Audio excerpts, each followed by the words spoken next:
Les ETF ou fonds négociés en bourse sont des véhicules d'investissement qui permettent aux investisseurs de suivre la performance d'un indice, d'un secteur ou d'un panier d'actifs sans avoir à les détenir directement. Ils sont populaires pour leur simplicité, leur liquidité et leur diversification.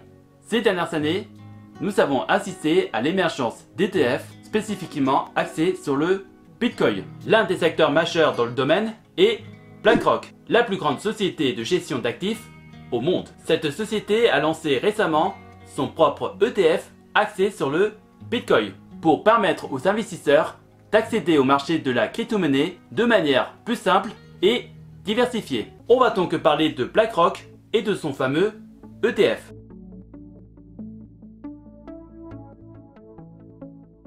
BlackRock, fondée en 1988, est une multinationale américaine spécialisée dans la gestion d'actifs avec son siège social situé à New York. Avec plus de 10 000 milliards de dollars d'encours au 31 décembre 2023, BlackRock est devenu le plus grand gestionnaire d'actifs au monde. Larry Fink, son fondateur, est un homme d'affaires visionnaire qui a façonné l'industrie financière moderne. Il a lancé plusieurs ETF sous différents domaines, dont l'iShares Bitcoin Trust, l'un des premiers ETF appris au comptant Bitcoin approuvé par la SEC. En quelques semaines seulement, il a amassé plus de 2 milliards de dollars d'actifs sous gestion. Cet instrument bénéficie de l'expertise du service de garde de Coinbase qui détient le Bitcoin proprement dit dans le portefeuille de l'ETF. Avec des frais de gestion de 0,25%, l'iShares Bitcoin Trust est un concurrent sérieux pour les investisseurs qui cherchent à s'exposer au Bitcoin. Il offre aux investisseurs une exposition directe au mouvement de prix de la crypto-monnaie. Alors peut-être que vous êtes en train de me poser cette question. Est-ce qu'il y a une différence entre investir directement dans le Bitcoin ou de le faire à travers un ETF? La réponse est oui. Il y a quelques petites différences à prendre en compte, comme l'exposition indirecte, la propriété, la gestion personnelle ou la liquidité. Pour être plus clair, je dirais qu'investir directement dans le Bitcoin est idéal pour ceux qui veulent posséder réellement la crypto-monnaie et sont prêts à gérer les aspects techniques, tandis que l'ETF Bitcoin convient aux investisseurs cherchant une exposition plus simple et indirecte à la crypto-monnaie sans les tracas de la gestion directe. Mais est-ce vraiment un bon investissement? Regardons plus en détail les avantages et les inconvénients.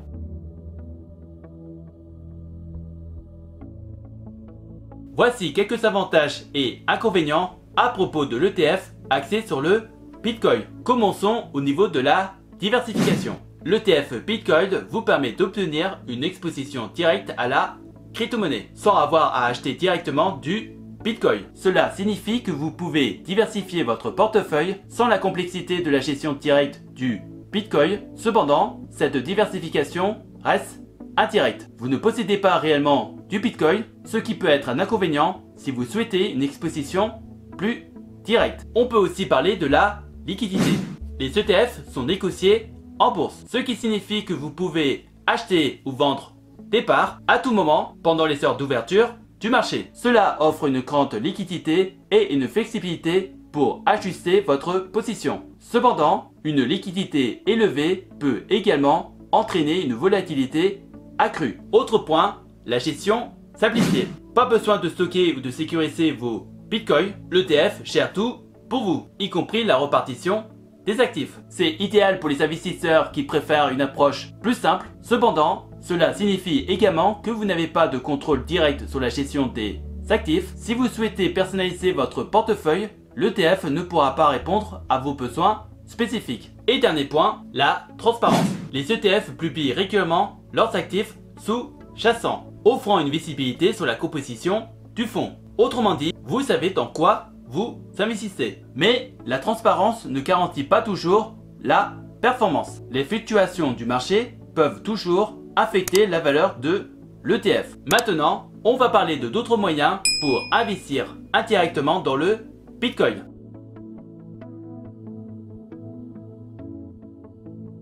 Il existe d'autres alternatives pour investir dans le Bitcoin comme les ETN. Ce sont des produits financiers émis par des institutions financières. Ils sont adossés à un indice ou un actif sous-jacent comme une crypto-monnaie. En investissant dans ce genre d'instruments, l'investisseur détient une tête de l'émetteur qui est garantie par la performance de l'actif sous-jacent. Ils sont disponibles principalement en Europe car les principes de diversification de fonds d'investissement ne permettent pas de lancer un fonds d'OPCM avec un seul constituant. Voici quelques ETN axés sur le Bitcoin disponibles en Europe. Vous avez par exemple le XBT Provider Bitcoin Tracker One. Cet ETN est coté en Suède et suit le prix du Bitcoin en euros. Et on a également un autre qui est le XBT Provider Bitcoin Tracker Euro, un autre ETN suédois qui suit aussi le prix du Bitcoin en euros. On peut citer pas mal d'avantages à propos de ce genre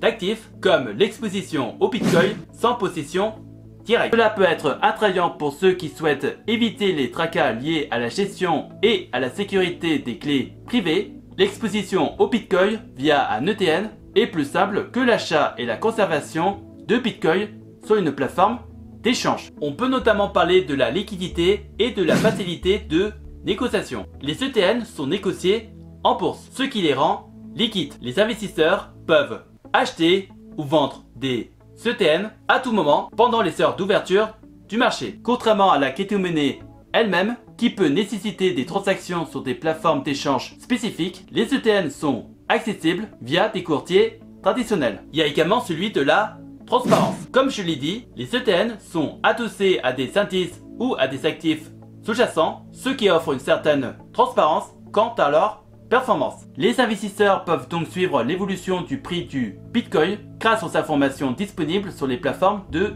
trading. Bien entendu, il y a aussi des inconvénients, comme celui du risque de contrepartie. Je rappelle que les ETN sont des titres de créance. Si l'émetteur fait défaut, l'investisseur peut malheureusement perdre son capital. Il est donc essentiel de vérifier la solidité financière de l'émetteur avant d'investir dans un ETN. Je peux aussi parler des frais. Les ETN peuvent avoir des gestions de frais élevées et qui peuvent avoir un impact considérable sur le rendement proposé par l'actif. Comparez donc les frais entre différents ETN pour choisir celui qui offre le meilleur rapport coût-efficacité. Il y a également celui de la dépendance de l'émetteur. L'exposition au Bitcoin via un ETN dépend de la solidité financière de l'émetteur. Si l'émetteur rencontre des difficultés financières, cela pourrait affecter la valeur de l'ETN. Faites donc des recherches approfondies sur l'émetteur avant d'investir. Et bien entendu, on peut investir indirectement dans le Bitcoin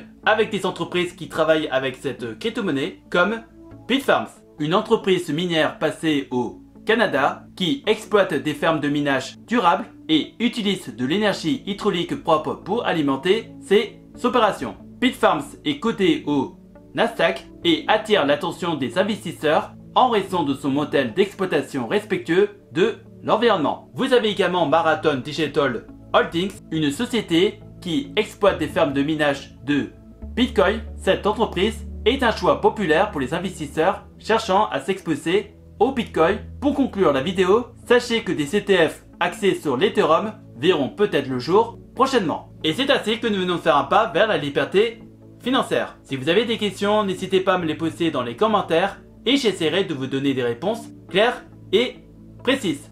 Et si par hasard tu cherches des solutions pour faire travailler ton argent ou générer un revenu passif, tu peux regarder dans la description de la vidéo des playlists de vidéos d'avis de plateformes d'investissement que j'utilise pour faire travailler mon argent, que ce soit dans la bourse, les prêts, l'immobilier ou les crypto-monnaies.